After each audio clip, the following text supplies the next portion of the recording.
This video will discuss the enthalpy and entropy that occurs during an electrochemical reaction.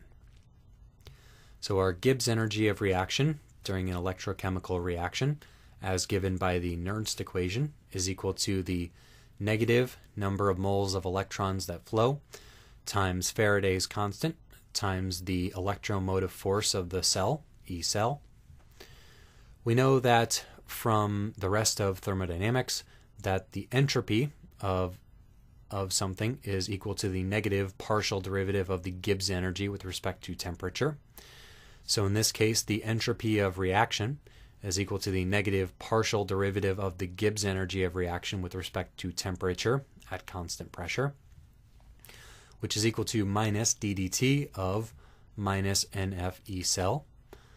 So if we notice here, N is a constant, F is a constant, and then whatever temperature dependent E cell is, we're going to take the derivative of that.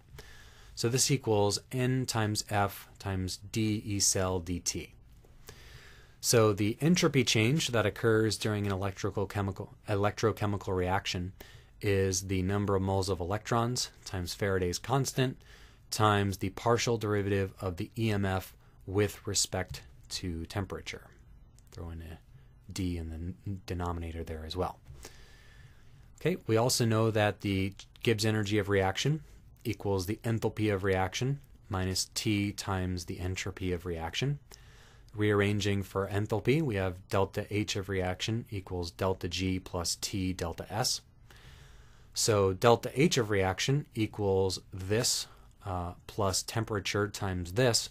So we can factor out an NF from both terms, and the result we get is that the enthalpy of an electrochemical reaction is equal to number of moles of electrons times Faraday's constant times the temperature times the partial derivative of the EMF with respect to temperature minus the EMF of the cell.